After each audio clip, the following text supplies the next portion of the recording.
especialidad en, tiene una especialidad en neurología y especialidad en neurofisiología, egresado del Instituto Nacional de Neurología y Neurocirugía Manuel Velasco Suárez de la Ciudad de México y la Universidad Nacional Autónoma de México. Pues le damos la bienvenida al doctor Yuri Omar Piquet. Muchísimas gracias por compartir con nosotros este espacio y por su participación. Bienvenido.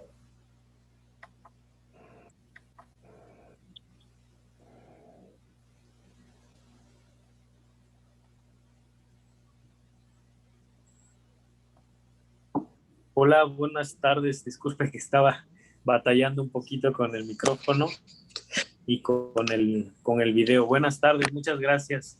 Gracias por la Hola, invitación. doctor. No, muchísimas gracias a usted por darnos un poco de su tiempo para compartirnos sobre estos temas, de los que muchas veces existen dudas y a veces no encontramos como al profesional indicado para poder preguntarle esto y que nos genere algunas respuestas muy importantes. Sí, claro que sí. Bueno, le platico tantito. Hicimos como una serie de preguntas. Vamos a hacerle la pregunta y usted nos va a ir orientando sobre estos temas. Claro. Bueno, la primera es, ¿qué es la esclerosis múltiple? Bueno, antes que nada, quiero recordar que el día de hoy se celebra el Día de la Esclerosis Múltiple en México. Es a partir del 2019 que, bueno, la organización que es Nextream en México empieza a, digamos, concientizar un poco más a la población en general acerca de lo que pues es la esclerosis múltiple y la importancia de su tratamiento, de su conocimiento y bueno, la difusión como tal, ¿no? En sí, la invitación de la licenciada Fidelia, de ustedes, pues es en conmemoración de este día. Y pues bueno, ahora sí que estamos aquí para tratar de orientar, resolver las dudas que vayan saliendo, tanto de los terapeutas como de la población en general, pacientes sobre todo, que a veces en la consulta no tenemos así como que mucho tiempo para responder todas estas dudas, pero aquí, bueno, pues nos vamos a desplayar un poquito para poderlas responder. En primer lugar, bueno, la esclerosis múltiple es una enfermedad del sistema nervioso central que ataca principalmente a la sustancia blanca. A manera general, podemos dividir al cerebro en dos partes importantes. Los neurólogos, bueno, los médicos en general llamamos sustancia gris, a donde se encuentran las células en sí, el cuerpo de la neurona, y a la sustancia blanca en donde se encuentran los axones. Los axones principalmente, que es la comunicación que permite entre una neurona y la otra. Son, digamos, que las piernas o los brazos de las neuronas que permiten la comunicación y el paso de la información. Entonces, esta enfermedad va a atacar a la sustancia blanca. ¿De qué manera? La ataca a través de una respuesta inmunológica, pues digamos que alterada. Por alguna razón, no sabemos bien todavía qué es lo que pasa, qué es lo que lo provoca. El cuerpo, las defensas del cuerpo reaccionan en contra de la sustancia blanca, que en especial, bueno, es rica en mielina, que es una sustancia grasa que cubre a los axones y genera inflamación, zonas de inflamación en la sustancia blanca que lastima la comunicación de las neuronas y bueno, hace que se presenten síntomas. Eso es la esclerosis múltiple. Ok, doctor, ¿y nos podría dar como un ejemplo sobre algo que los pacientes puedan entender acerca de cómo es que se va desmielinizando el nervio o algo para que nos entiendan un poquito asemejando a algo? Claro que sí, claro que sí. Bueno, digamos que aquí tenemos que hacer la diferencia de las neuronas que están dentro del cerebro en sí, dentro del sistema nervioso central, y las neuronas que están por fuera, o sea, que van hacia el cuerpo para dar o recibir la información y llevarla al cerebro o enviarla del cerebro al cuerpo, ¿no? Lo que acaba de mencionar usted ahorita es un nervio en sí, bueno, pues se refiere a una estructura periférica. Una neurona envía su brazo y sale del cerebro y se forma un nervio. Ese nervio está envuelto en mielina y la mielina sirve para que pase la información más rápido. Bueno, la esclerosis múltiple no afecta curiosamente a los nervios periféricos, afecta a la sustancia blanca del sistema nervioso central. Digamos que si cortamos una fruta por la mitad, digamos, no sé, un durazno, por ejemplo, o una papaya o una sandía, podemos ver la capa de la cáscara, digamos, de la sandía representaría a la corteza cerebral, que es en donde dije hace un momento que se encuentra el cuerpo de la neurona. Y lo rojo de la sandía sería la sustancia blanca, que es en donde se encuentra la comunicación, los axones y la mielina como tal. Hay un estímulo, algo pasa, como dije hace un ratito, que genera, bueno, pues inflamación en esa parte roja, haciendo la analogía de la sandía, y bueno, empiezan a entrar células que son células de defensa que están en el cuerpo y normalmente no tienen nada que hacer en el cerebro. Bueno, en las personas con esclerosis múltiple, esas células se activan y van a buscar los axones, que son los brazos de las neuronas del cerebro, y digamos que reaccionan contra ellos. Empiezan a producir sustancias inflamatorias y eso va destruyendo como tal la mielina. Haga de cuenta que es como si fuera una lesión en la piel, un granito que se nos pone rojo, se hincha y bueno, va lesionando la piel. De esa manera se produce dentro del cerebro en la sustancia blanca y es así como, bueno, pues se presenta la enfermedad. Dependiendo del sitio en donde se genera esa inflamación, son los síntomas que se presentan en el paciente. La esclerosis múltiple es una enfermedad neurológica que es pues muy variable, o sea, puede presentar muchos síntomas dependiendo del sitio en donde inicie la enfermedad. Obviamente que, bueno, hay cuadros típicos, cuadros muy clásicos que se presentan en la mayoría de los pacientes y que nos ayudan a los neurólogos a pues, sospechar de que pues, en determinado caso podría deberse o podría tratarse de esta enfermedad. Ok, doctor. Y otra duda que hay y que nos cuestionan mucho es que si esto es como algún un problema y que sea hereditario principalmente. Ah, muy bien, es una pregunta muy, muy interesante. La esclerosis múltiple lleva estudiándose mucho tiempo. De hecho, el padre de la neurología, que fue el doctor Charcot en Francia, fue el primero en describir esta enfermedad. O sea, digo, como humanidad, estudiando muchos años la esclerosis y en realidad no se ha logrado, con tanto avance de la ciencia, aún no se ha logrado definir qué es lo que provoca que una persona presente la esclerosis. Se dice que hay muchos factores.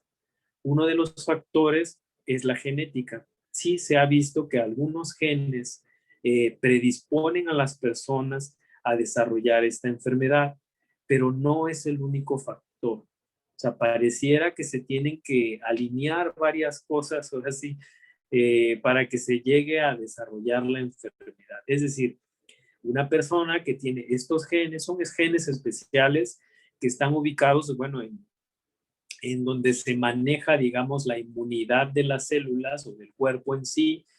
Científicamente son los genes HLA, son genes que se manejan para la inmunidad.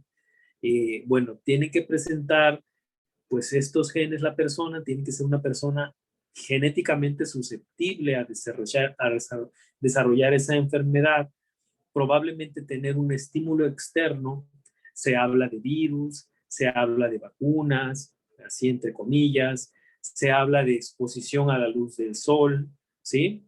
Y bueno, pareciera que todas esas cosas se tienen que alinear y ahora sí para que se desarrolle como tal la enfermedad. Entonces la respuesta a esa pregunta es que sí, Sí hay genes que pueden predisponer a la enfermedad, pero no quiere decir que todas las personas que tengan esa variación en sus genes la van a desarrollar en algún momento, ¿no?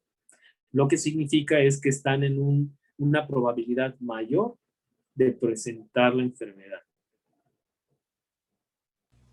Y hablando justamente de eso, ¿cómo se sabe como si entre mujeres, a lo mejor las mujeres o los hombres suelen sufrir más de esta enfermedad, o si por el lugar en el que viven o por la edad? O sea, ¿cómo se más o menos se va determinando eso?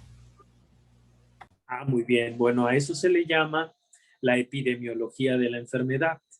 Digamos, son las características de las personas que desarrollan este problema. Y sí, efectivamente, como lo acaba de mencionar, hay un cierto predominio de desarrollo de la enfermedad en las mujeres, más o menos de 1,5 a 2 mujeres por cada hombre que desarrolla la enfermedad. O sea, las mujeres en sí tienen un riesgo un tanto mayor de presentar la enfermedad. Esto ha llevado a pensar también en otras teorías, ¿no? Teorías hormonales, por ejemplo. Pero bueno, de nuevo, son cosas que no están totalmente ciertas o que sean únicas. Otra cosa que también es un factor o una característica epidemiológica es la edad. Efectivamente, esta enfermedad se presenta en personas pues adultas jóvenes o adultos en plenitud, es decir, antes de los 40 años. Generalmente se presenta, bueno, es mayormente la probabilidad de desarrollarla. Sin embargo, pues bueno, no quiere decir que una persona de más de 40 años ya no está en riesgo de desarrollarla, ¿no? Simplemente que, pues bueno, las personas que desarrollan la esclerosis generalmente lo presentan a una edad más joven. Otra cosa que también es curiosa y que, bueno, se sabe mucho de esto es la exposición, como dije antes, a la luz solar. Y esto se ha determinado porque se ha visto que los países que están más cercanos al Ecuador, que bueno, pues son los que tienen más sol, presentan menos probabilidad de desarrollar esclerosis múltiple en sus pobladores. Es decir, que la esclerosis múltiple se desarrolla más en lugares en donde hay menos exposición al sol. Esto ha llevado a la teoría de que, bueno, pues la vitamina D, que es una sustancia que se produce en la piel y bueno, es muy importante para el metabolismo, para las funciones del cuerpo, podría tener algo que ver como un factor más en el desarrollo de la enfermedad. Entonces, todos estos son pues características epidemiológicas que en determinado momento, vaya, ayudan al médico a ir juntando prueba o probabilidad de que en determinado momento algún paciente pues tenga este diagnóstico. Y en cuanto a eso, más o menos, ¿qué síntomas o signos ustedes detectan que les pueden orientar hacia este diagnóstico? Así es, sí. Sí, esta también es una pregunta muy importante, ¿verdad? Como dije hace un rato, los síntomas pueden ser muy variables porque depende del sitio en donde aparece la lesión, esa inflamación que comenté, o bueno, para que se comprenda un poco mejor esa zona o granito, digamos, inflamación que surge en el cerebro, es el síntoma que se va a presentar. Sin embargo, generalmente, pues lo más típico en el desarrollo de la esclerosis múltiple es que en inicio afecte al nervio óptico, es decir, a la vista, el nervio que sale del ojo hacia el cerebro y que lleva la información de la visión. El paciente inicia con disminución de la agudeza visual, disminución de la capacidad de diferenciar o ver bien los colores y se acompaña frecuentemente de dolor. O sea, una persona, digamos, una mujer de 20 años, que el día anterior estaba bien y bueno, pues llega a la consulta, generalmente un médico general o un oftalmólogo llega porque pues nota que de su ojo derecho no puede ver bien y le duele un poco al mover su ojo. y al paso de las horas o al día siguiente, pues nota que ya no ve o que ve muy poquito. Ese cuadro es un cuadro muy, muy sugestivo de esclerosis múltiple.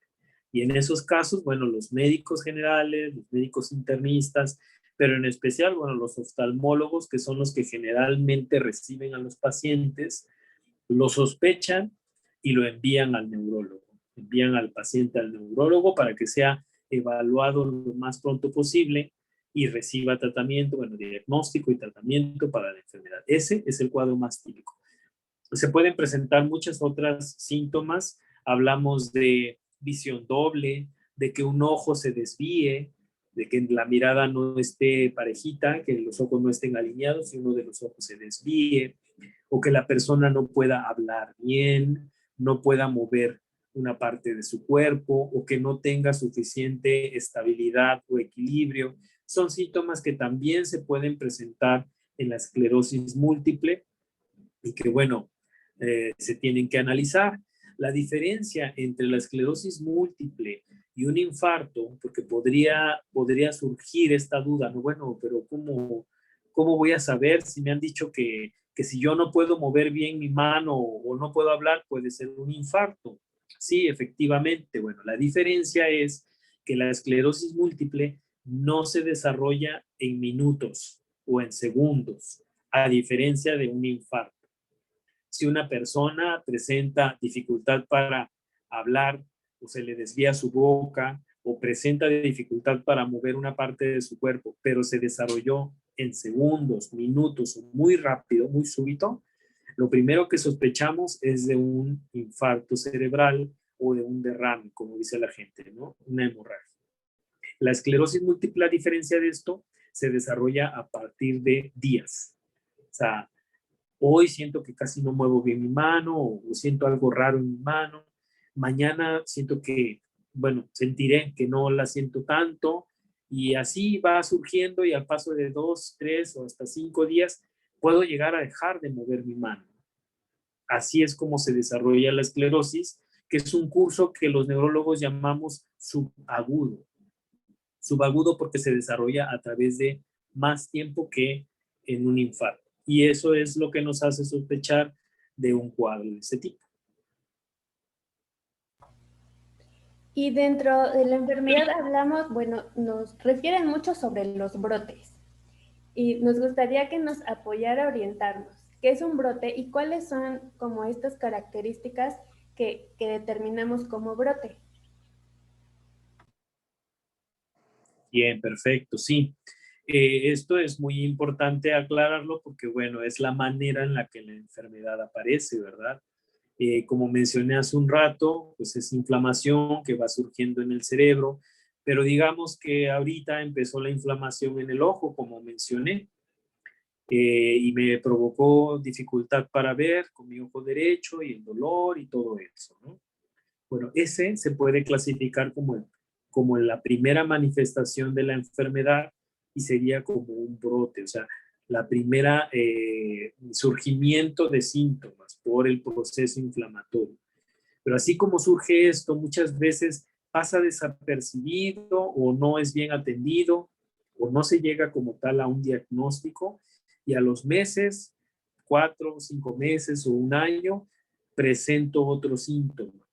No puedo moverme bien o no puedo sentir bien o pierdo equilibrio, ¿sí? Nuevamente se presentan síntomas y eso hace que se deteriore como tal la función.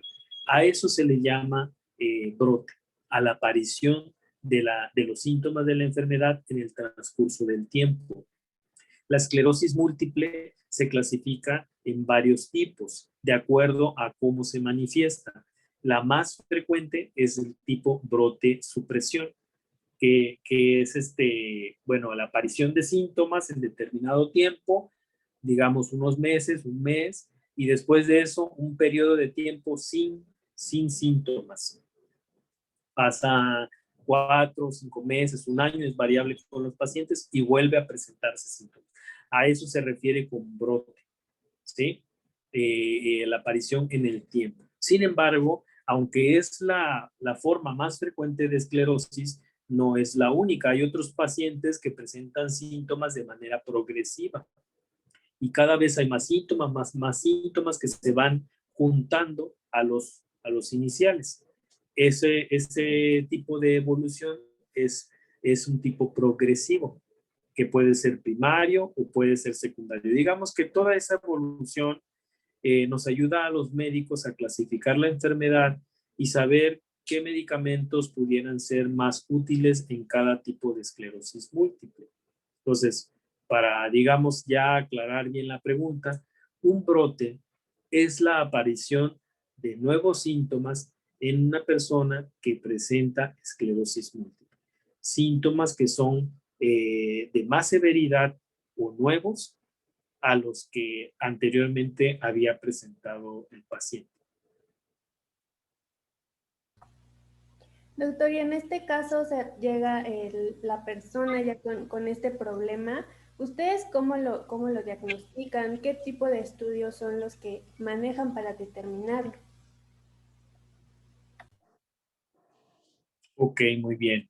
Bueno, digamos que es un poco distinto cuando una persona llega a la consulta por primera vez sin saber qué problema tiene, a cuando llega el paciente sabiendo que tiene esclerosis múltiple y que está en tratamiento, ¿no? Es un actuar diferente.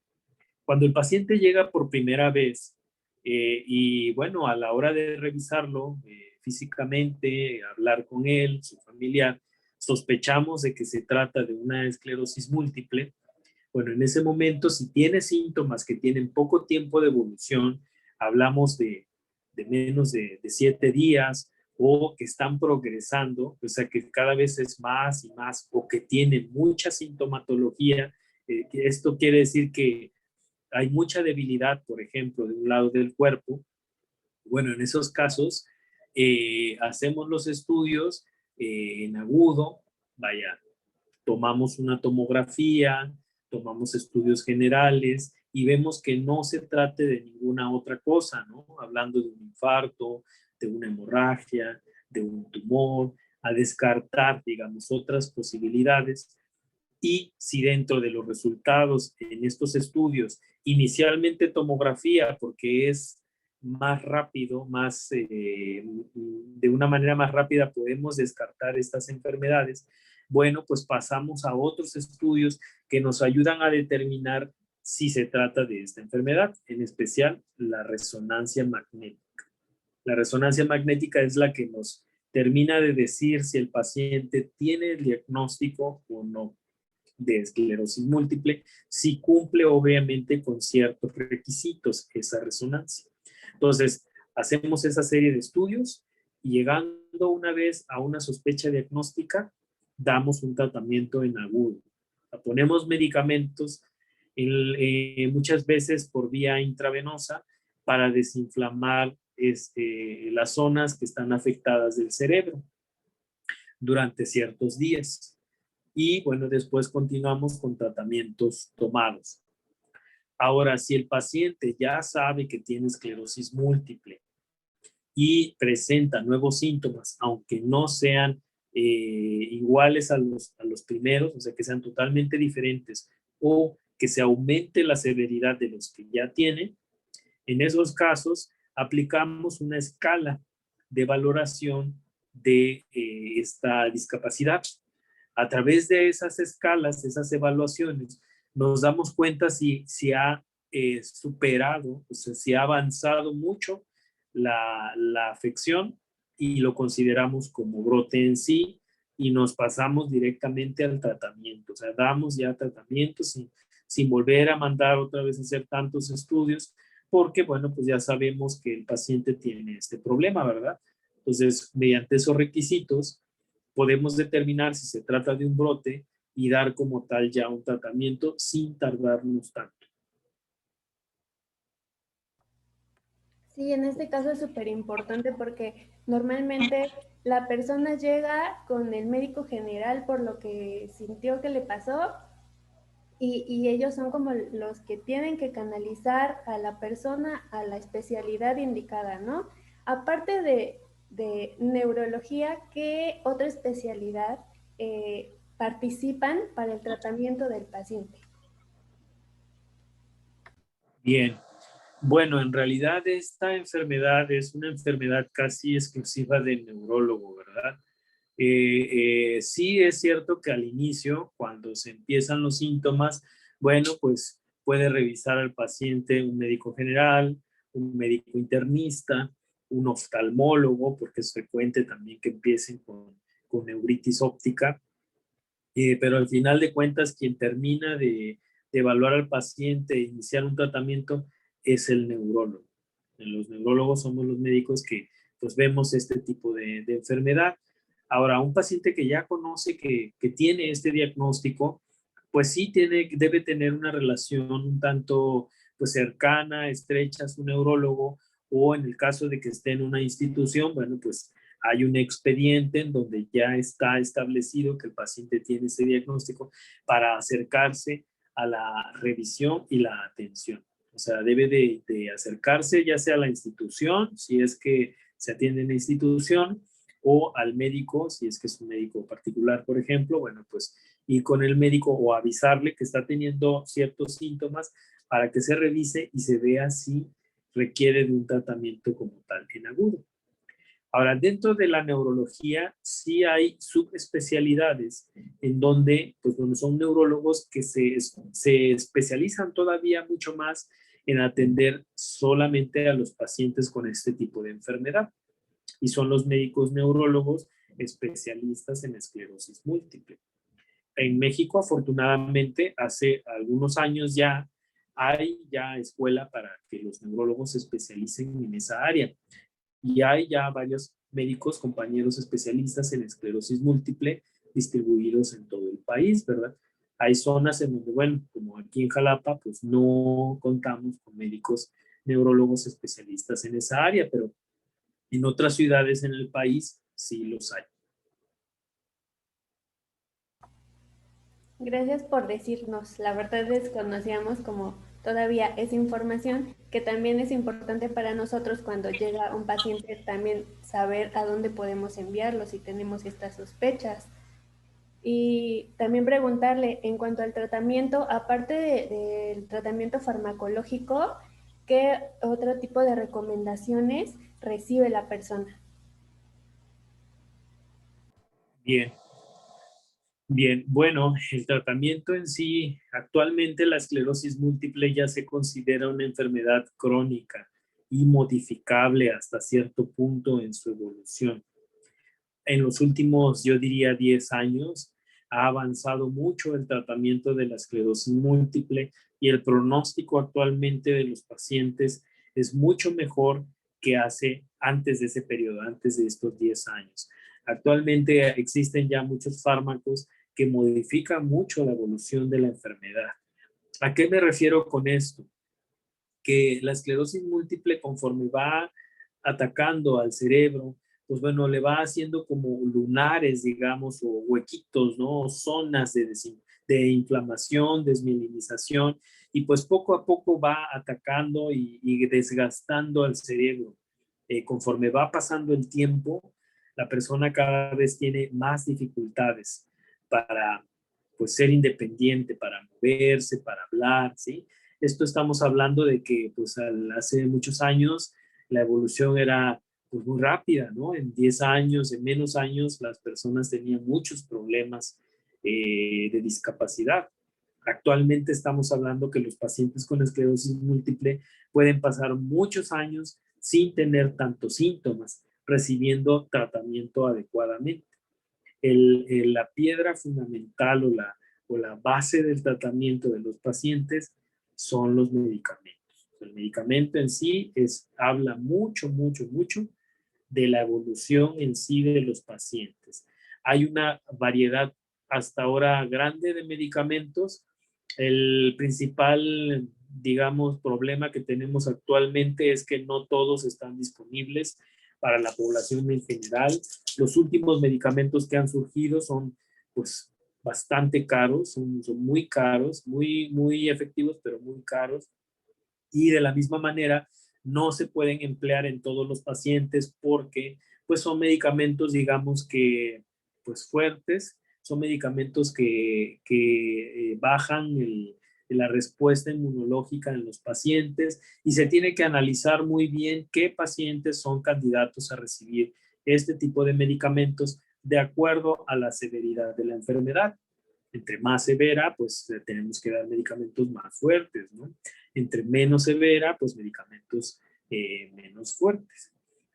Digamos que es el principal, la principal vía de tratar a los pacientes, pero además de eso, bueno, existen, vaya, alrededor del tratamiento como tal médico, pues sí existe otras cosas más, y bueno, de eso ustedes obviamente saben bastante, ¿no? Que es la terapia de rehabilitación.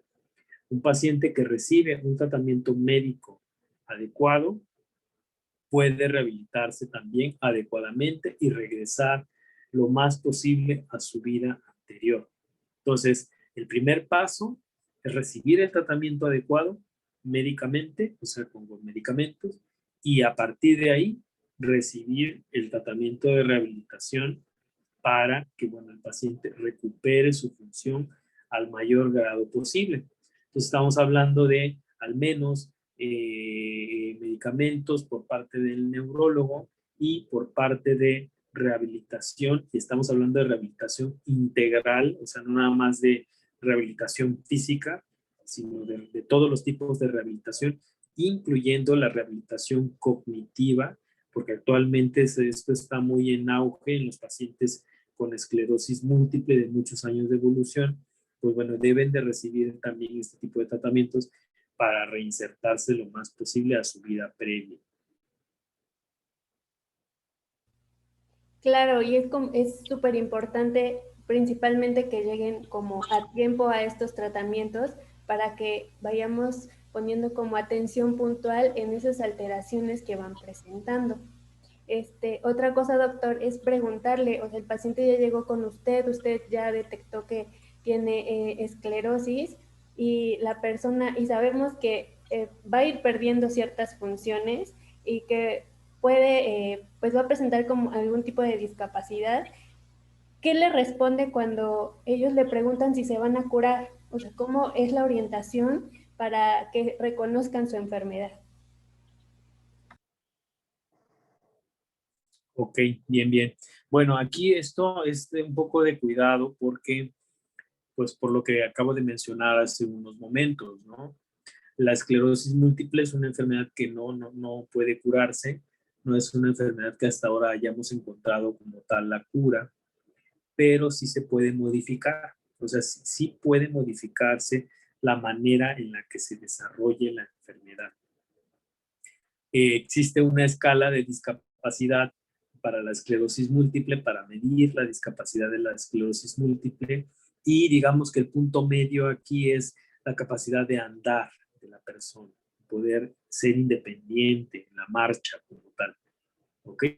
Entonces, todos los tratamientos están destinados a procurar o tratar de que la persona permanezca en ese rango de discapacidad, o sea, un rango de discapacidad leve, ¿no? El mayor tiempo posible. Entonces, eso es lo que se pretende hacer con las personas que desarrollan esclerosis múltiple. Digamos, si la persona está llegando conmigo y está teniendo el primer brote y ese brote ocasionó una disminución de la visión, bueno, pues el tratamiento está destinado a recuperar lo más posible la visión y que no se agregue más discapacidad. O sea, que al paso de los años no tenga, pues, dificultad para moverse, para caminar, para tener equilibrio, ¿sí? Es decir, ir disminuyendo la probabilidad de que aparezcan más brotes. No sé, si va a aparecer uno, pues que sea en 5 años y no en 2 meses, ¿no? ¿Sí me explico? Y que ese uno sea de la menor severidad posible. Y eso se alcanza pues a través de los medicamentos. Perfecto, tenemos aquí algunas preguntas que nos están escribiendo, se las voy a leer. Y nos ¿Sí? dicen, ¿desde cuándo iniciar la rehabilitación? Ya que la mayoría buscan el apoyo de rehabilitación ya cuando la sintomatología está avanzada. Ok. Yo diría que la rehabilitación debe de ser desde un inicio, ¿no? El médico en sí, el neurólogo, yo creo que puede ser quien los oriente más acerca de, pues, cuándo ya deben de ir a rehabilitación y qué tipo de rehabilitación podría ser la que requieran. Y ya para afinar eso, pues el médico rehabilitador decidiría, ¿no? Qué zonas o qué áreas, qué funciones se tendrían que rehabilitar. Estoy hablando de, bueno, una persona que tiene una neuritis óptica, por ejemplo, y que disminuyó su capacidad de visión, digamos, hablando en porcentajes, no sé, de un 100, disminuyó a un 60, 70%. Bueno, probablemente esa persona, aunque no puede ver bien con su ojo derecho, por ejemplo, pues no es una persona que requiera gran rehabilitación. O sea, no requerirá tanto, ¿no? Si ya se trató el problema, ya digamos que se atenuó la inflamación del nervio y esa fue la resolución, bueno, si acaso podría verse si recibir algo de rehabilitación visual, si es que lo requiriera. Pero después de eso, pues no habría necesidad de rehabilitación física, por ejemplo. A diferencia de un paciente que haya tenido desalineación de la mirada. O sea, que un ojo se haya ido hacia un lado y el otro hacia otro lado. En esos pacientes, pues recibirían tratamiento médico y seguramente tendrían que llevar un tipo de rehabilitación para ayudar a que, pues bueno, los ojos regresen lo más posible a su lugar donde deben de estar. Entonces, cada caso es distinto. Se tendría que evaluar aquí, bueno, pues cuándo iniciar la rehabilitación. Con respecto al ejemplo que pone la persona que hace esa pregunta, está poniendo que, pues bueno, ir a rehabilitación cuando ya hay muchos síntomas, yo diría que no está mal. O sea, no está mal recibir rehabilitación a esa evolución. Probablemente lo que sí habría que hacer es valorar si la esclerosis múltiple está siendo bien tratada. O sea, si esa persona tiene mucha discapacidad, habría que ver si está recibiendo los medicamentos que requiere para, bueno, limitar la inflamación cerebral, porque muchas veces se cree que es falta de rehabilitación y no es falta de rehabilitación, es falta de medicamento. No está recibiendo el medicamento que debe de recibir. Pueden ser muchas razones, ¿no? Muchas de las veces es porque no se cuenta con el medicamento. O sea, no hay ese medicamento en la institución o no se puede comprar ese medicamento por lo que comentamos hace un ratito, que son medicamentos relativamente caros. Y otra pregunta que nos hacen es si existe algún tipo de recomendación en cuanto a la alimentación de la persona que pueda contribuir a la mejora. Sí, sí hay recomendaciones, aunque estas recomendaciones, bueno, son recomendaciones, digamos que generales y, bueno, no representan como tal tampoco pues que el hacerlo va a mejorar mucho los síntomas o quitarlos totalmente, ¿no? ¿Cuáles serían las recomendaciones aquí?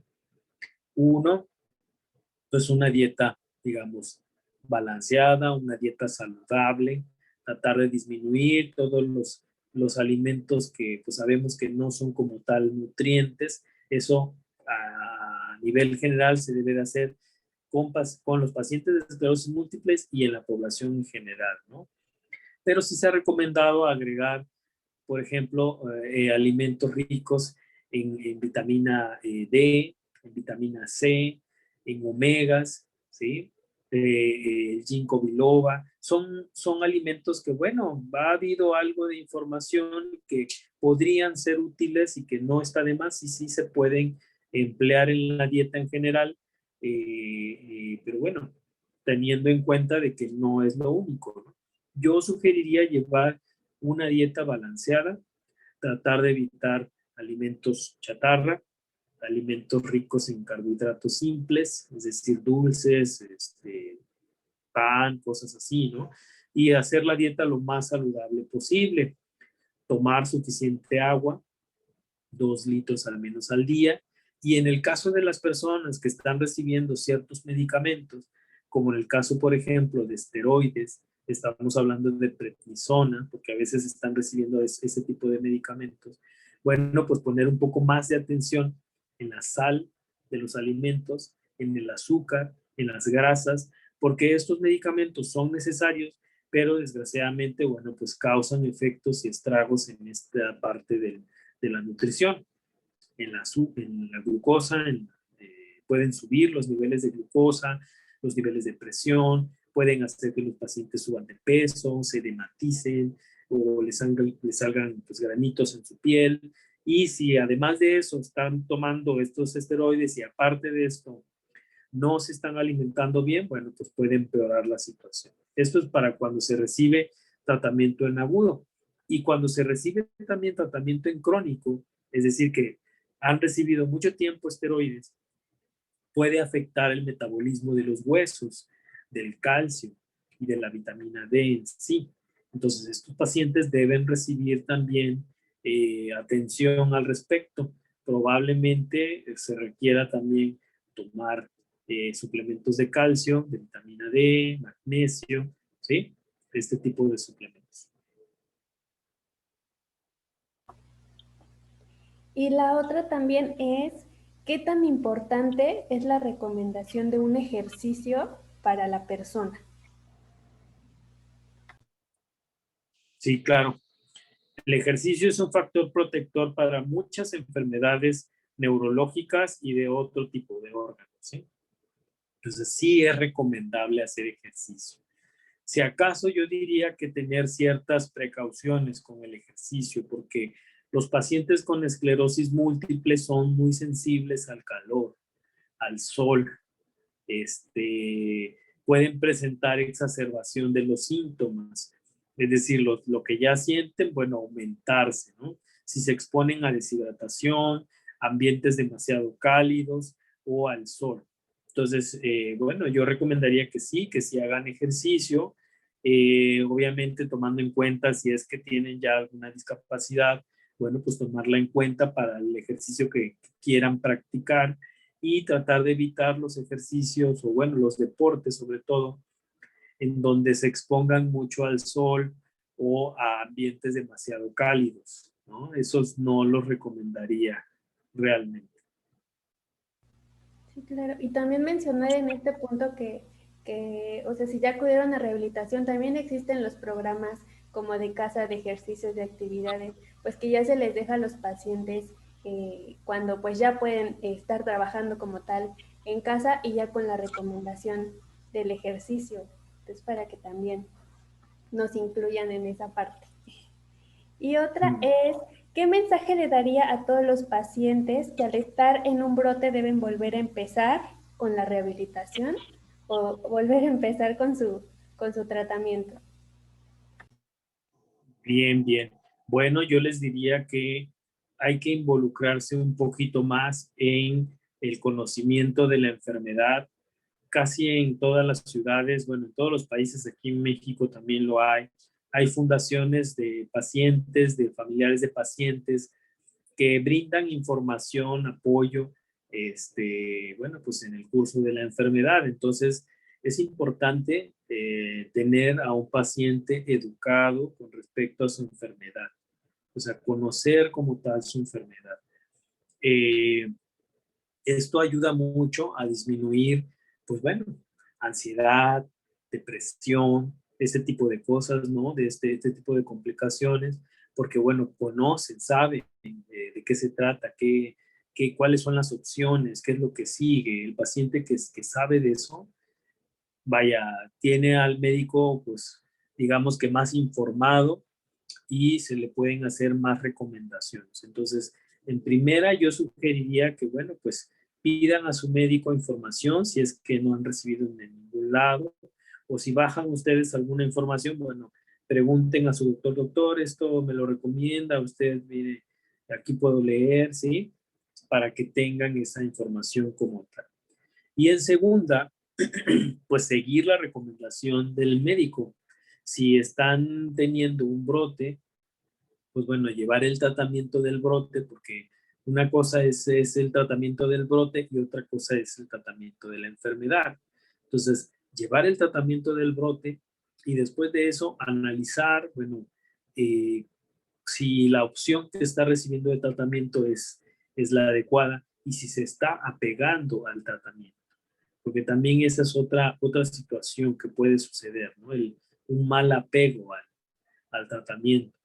Por un lado, hay personas que no tienen acceso a los medicamentos porque son medicamentos muy caros y hay también, por otro lado, personas que tienen el acceso al medicamento, que sí se los dan, pero que no tienen un adecuado apego, es decir, no lo usan como debe de usarse por múltiples razones, porque también hay razones médicas, efectos colaterales, etcétera, pero al final de cuentas no se está llevando el tratamiento como debe de ser y eso es lo que debe de analizarse. Sí, en estos casos la disciplina y el compromiso del paciente, y no solo del paciente, sino también de la familia que lo va a estar acompañando, es muy importante para su progreso y su mejora. Doctor, Así es. ¿existe algo más de lo que no hayamos platicado que las personas tengan que saber o algún comentario final que nos quiera compartir para poder ir cerrando esta charla? Sí, claro. Pues miren, lo que acabo de comentar sobre el tratamiento como tal de la esclerosis múltiple que ha cambiado, ha avanzado mucho en los últimos años. Bueno, hay fármacos nuevos que pueden usarse. Desgraciadamente, bueno, no todos los pacientes tienen el acceso a ellos. El tener un seguro de gastos médicos muchas veces es muy útil. Este es un gran ejemplo de enfermedad que, bueno, pues le puede dar a una persona joven y que puede cambiar, digamos, la expectativa, los planes que se tienen. Y bueno, pues a veces pensamos que por ser jóvenes no podemos enfermarnos. Bueno, esta es una enfermedad de jóvenes y tener un seguro de gastos médicos podría hacer la diferencia para el tratamiento en especial de este tipo de problemas, ¿no?